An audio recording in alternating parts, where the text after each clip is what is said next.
کیا واقعی Donald Trump خلیجی ممالک سے کہہ رہے ہیں یو پے وی فائٹ؟ اور اس کے پیچھے اصل اسٹریٹجی کیا ہے؟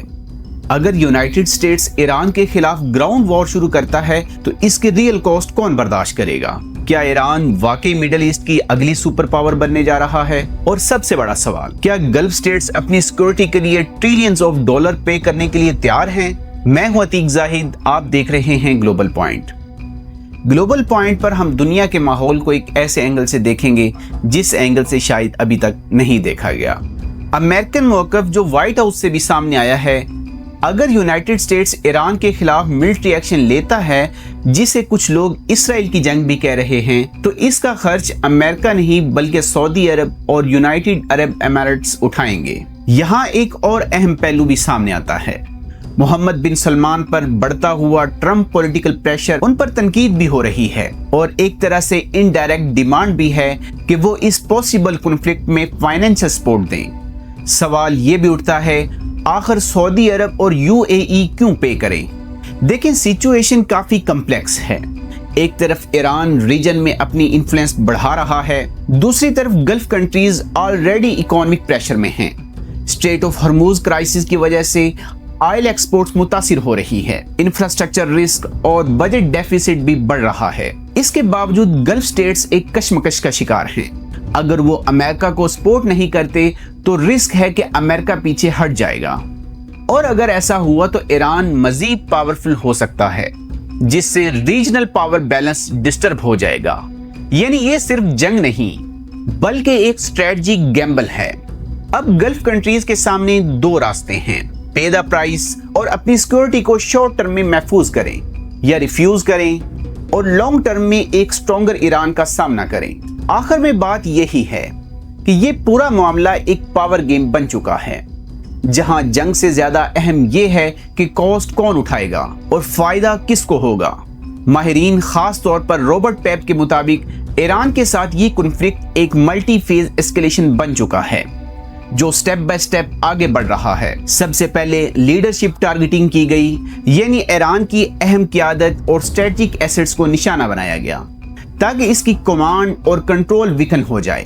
پچھلے فیز کے جواب میں ایران نے انڈائریکٹ پریشر اسٹریٹجی اپنائی، یعنی گلف الائز جیسے سعودی عرب اور یو اے ای پر دباؤ بڑھایا، خاص طور پر انرجی سیکورٹی اور ریجنل سٹیبلٹی کو ڈسٹرب کر کے۔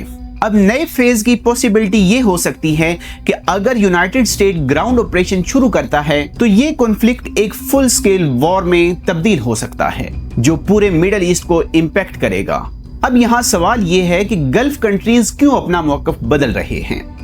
پہلے یہی گلف کنٹریز جنگ کے خلاف تھیں، لیکن اب ان کا سٹانس چینج ہو رہا ہے، کیونکہ اگر یو ایس پیچھے ہٹتا ہے تو ایران کی ریجنل انفلوئنس بڑھ سکتی ہے، جس سے balance of power completely shift ہو سکتا ہے اور ان کی نیشنل سیکورٹی ڈائریکٹلی خطرے میں آ سکتی ہے۔ اس لیے اب وہ چاہتے ہیں کہ امریکہ انگیجڈ رہے، چاہے اس کی کاسٹ کتنی ہی کیوں نہ ہو۔ اب سوال یہ ہے کہ ٹرمپ کی ڈیمانڈ کیوں سامنے آئی؟ یہاں ڈونلڈ ٹرمپ کا اپروچ کافی کلیئر ہے۔ امریکہ will provide military power but allies should share the cost، یعنی یونائٹڈ اسٹیٹس سیکورٹی امبریلا دے گا لیکن گلف اسٹیٹس کو فائنینشل برڈن اٹھانا پڑے گا۔ اسی اسٹریٹجی کو وائٹ ہاؤس کی طرف سے بھی سگنل کیا جا رہا ہے۔ کیرولین لیوٹ کے مطابق ٹرمپ خاص طور پر چاہتے ہیں کہ سعودی عرب اور یو اے ای جنگی اخراجات کور کریں۔ غیر مصدقہ رپورٹس میں ٹریلینز آف ڈالر کا ذکر بھی آ رہا ہے۔ اب سوال یہ ہے کہ کیا ایران واقعی بڑا خطرہ بن سکتا ہے؟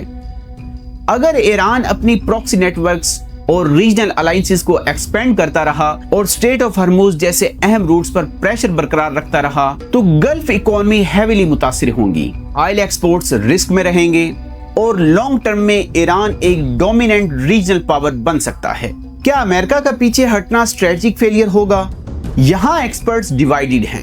پہلے نمبر پر یو ایس کریڈیبلٹی ڈیمیج ہوگی اور الائز کا ٹرسٹ کم ہو جائے گا۔ ایران کو اسٹریٹجک ایڈوانٹیج مل جائے گا، ایک کوسٹلی وار اوائڈ ہو جائے گی، یو ایس اپنے ریسورسز سیو کرے گا، ڈومیسٹک پریورٹیز پر فوکس بڑھایا جا سکے گا۔ یہاں ہم 1991 گلف وار کا ذکر کرتے ہیں۔ یہ سینیریو ہمیں گلف وار یاد دلاتا ہے۔ جب صدام حسین نے کویت پر حملہ کیا تھا، گلف کنٹریز نے یو ایس لیڈ کوائلیشن کو فائنینشلی سپورٹ کیا۔ क्योंकि थ्रेट डायरेक्ट और इमीडिएट था। अब ट्रंप इसी पे फॉर प्रोटेक्शन मॉडल को दोबारा रिवाइव करना चाहते हैं। ये सिचुएशन एक हाई स्टेक जियोपॉलिटिकल गेम बन चुकी है। ईरान अपनी पावर बढ़ाने की कोशिश कर रहा है, गल्फ स्टेट्स सर्वाइवल और सिक्योरिटी के दरमियान बैलेंस कर रहे हैं, और United state cost and control का हिसाब लगा रहा है। दोस्तों, इस बार सिनेरियो बिल्कुल डिफरेंट है। ये कोई 1991 जैसा क्लियर कट केस नहीं है। इस दफा सऊदी अरब और यूनाइटेड अरब एमिरेट्स ना तो डायरेक्टली वार का हिस्सा थे और ना ही इन्हें मुकम्मल तौर पर प्योर इंटेलिजेंस थी, फिर भी वो इसके कॉन्सिक्वेंसेस फेस कर रहे हैं। अब सोचना तो ये बनता है कि ग्राउंड रियलिटी क्या है। आज सिचुएशन कुछ यूं है, ईरान के रिटेलिएटरी एक्शन ने गल्फ के ऑयल इंफ्रास्ट्रक्चर को डैमेज किया है। स्ट्रेट ऑफ हॉर्मुज डिस्ट्रप्शन से ऑयल एक्सपोर्ट्स मुतासिर हुई हैं। टूरिज्म एंड फॉरेन इन्वेस्टमेंट खास तौर पर दुबई में शार्प डिक्लाइन आया है और ओवरऑल इकोनॉमीज पर एक्सट्रीम प्रेशर बढ़ गया है। रिपोर्ट्स के मुताबिक अब यही Gulf countries behind the scene United State पर प्रेशर डाल रहे हैं कि जंग को प्रीमेच्योरली स्टॉप ना किया जाए, बल्कि इसे उस वक्त तक जारी रखा जाए जब तक ईरान की कोर कैपेबिलिटीज खत्म ना हो जाएं। मोहम्मद बिन सलमान ने मुबैना तौर पर डोनाल्ड ट्रंप को यह कहा है कि ये एक हिस्टोरिकल अपॉर्चुनिटी है कि मिडिल ईस्ट को रीशेप किया जाए। यूनाइटेड अरब एमिरेट्स भी इसी स्ट्रेटजी को सपोर्ट कर रहा है। ईरान के ड्रोन्स, मिसाइल्स और न्यूक्लियर कैपेबिलिटीज को कंप्लीटली न्यूट्रलाइज किया जाए, जबकि कतर जैसे ममालिक कॉशियस हैं, वो इस वार को फाइनेंशियली और स्ट्रेटजिकली सस्टेन नहीं कर सकते। असल वजह फियर फैक्टर है। गल्फ कंट्रीज के स्टांस में ये ड्रामेटिक शिफ्ट किसी आइडियोलॉजी की वजह से नहीं, बल्कि एक पावरफुल फियर फैक्टर की वजह से है। अगर ईरान स्ट्रॉन्गर हो गया तो वो रीजन में डोमिनेंट पावर बन जाएगा। इस तरह फ्यूचर में अटैक्स ज्यादा इंटेंस और फ्रीक्वेंट हो सकते हैं। गल्फ कंट्रीज की इकोनॉमिक लाइफलाइन परमानेंटली खतरे में पड़ सकती हैं। ये अब सिर्फ एक जंग नहीं रही, बल्कि लॉन्ग टर्म सर्वाइवल स्ट्रेटजी बन चुकी है। गल्फ स्टेट्स अब शॉर्ट टर्म डैमेज बर्दाश्त करने को तैयार हैं, ताकि लॉन्ग टर्म में एक स्ट्रॉन्गर ईरान का खतरा खत्म किया जा सके। ये पूरा सिनेरियो एक high risk high rewarded Gamble है। अगर ईरान को वीकन कर दिया गया तो गल्फ स्टेट्स सिक्योर हो जाएंगे। अगर जंग प्रोलॉन्ग्ड हो गई तो इकोनॉमीज कोलैप्स के करीब जा सकती हैं। यानी खेल बहुत बड़ा है और स्टेक्स इससे भी बड़े। दोस्तों, अब डिस्कशन अपने सबसे क्रिटिकल पॉइंट पर आ चुकी है और यहाँ पूरी जियोपॉलिटिक्स एक टर्निंग पॉइंट पर खड़ी नजर आती है। अगर यूएस पीछे हट गया तो क्या होगा? अगर यूनाइटेड स्टेट्स इस स्टेज पर वार छोड़ देता है तो ईरान रीजन की डोमिनेंट पावर बन सकता है। स्ट्रेट ऑफ हॉर्मुज जैसे स्ट्रेटेजिक चेक पॉइंट पर इसका इन्फ्लुएंस बढ़ सकता है, जहां से दुनिया का तकरीबन 30% ऑयल सप्लाई गुजरता है। इसका सीधा मतलब यह है कि ईरान के पास गल्फ इकोनॉमीज पर डायरेक्ट लेवरेज आ जाएगा। गल्फ कंट्रीज के लिए ऑयल लाइफलाइन है। ये बात याद रखें कि सऊदी अरब, यूनाइटेड अरब एमिरेट्स और दीगर गल्फ कंट्रीज की इकोनॉमी ऑयल ड्राइवन है। अगर ईरान इस फ्लो को डिस्टर्ब या कंट्रोल करने की पोजीशन में आ गया तो ये ममालिक हमेशा के लिए स्ट्रेटेजिक प्रेशर में आ जाएंगे, यानी एक कांस्टेंट थ्रेट एनवायरनमेंट क्रिएट हो जाएगा। अब गल्फ स्टेट्स के पास सिर्फ दो ऑप्शंस हैं।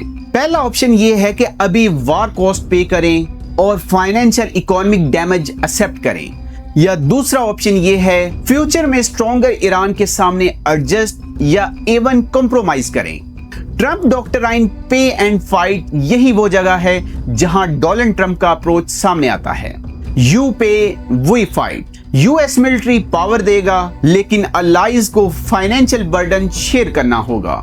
और यही वजह है कि गल्फ स्टेट्स चाहे ओपनली ना सही, लेकिन बिहाइंड द सीन इस मॉडल को एक्सेप्ट करते नजर आ रहे हैं। माहिरीन जैसे रॉबर्ट पेप और जोहन मार्शमर के मुताबिक अगर यूएस विथड्रॉ करता है तो पूरा सिक्योरिटी स्ट्रक्चर कोलैप्स हो सकता है। पहले यूएस सिक्योरिटी प्रोवाइडर था, ईरान कंटेंट स्टेट था, लेकिन अब Iran regional disruptor with expanding influence बन चुका है। अगर अमेरिका पीछे हटता है, यूएस एक अनरिलायबल अलाई बन जाएगा। गल्फ स्टेट्स मजबूर होकर ईरान के साथ एडजस्टमेंट करेंगे।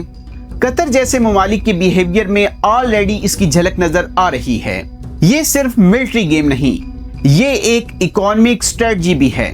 ग्लोबल ऑयल प्राइसेस इंक्रीज हुई हैं, ईरान को फाइनेंशियल गेन हुआ है। स्ट्रेट ऑफ हॉर्मुज इन्फ्लुएंस एक तरह का टूल सिस्टम क्रिएट हो सकता है, यानी ऑयल फ्लो को कंट्रोल करके इनडायरेक्ट रेवेन्यू जनरेट करना।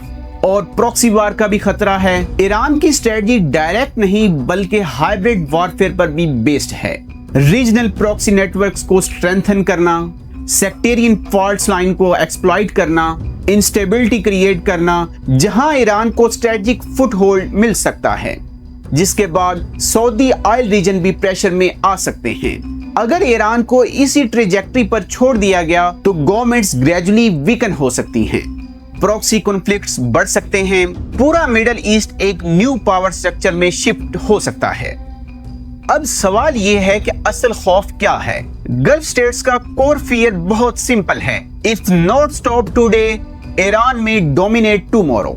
इसलिए वो पहले वॉर के खिलाफ थे, लेकिन अब इसकी सपोर्ट में आ रहे हैं और यूएस पर प्रेशर डाल रहे हैं कि वो बैक ऑफ ना करें। ये एक नो इजी चॉइस सिनेरियो है, या आज जंग की कीमत अदा करें या कल एक स्ट्रॉन्गर ईरान के सामने झुक जाएं।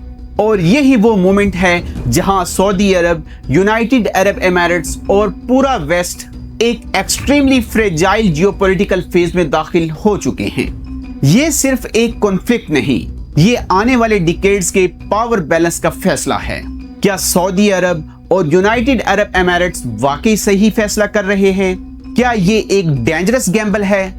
माहिरीन ये भी सवाल उठा रहे हैं कि अगर यूनाइटेड स्टेट्स पीछे हट गया तो क्या ईरान पूरे रीजन पर डोमिनेट कर लेगा? सवाल ये भी उठता है कि क्या ये जंग मिडल ईस्ट को स्टेबलाइज करेगी या एक नई एंडलेस कॉन्फ्लिक्ट की शुरुआत होगी? आपकी इसके बारे में क्या राय है? कमेंट सेक्शन में अपनी राय लाजमी दीजिएगा और मन में आए वो सवालात भी लाजमी उठाइएगा जिन सवालात से दुनिया के बड़े थिंक टैंकर डरते हैं।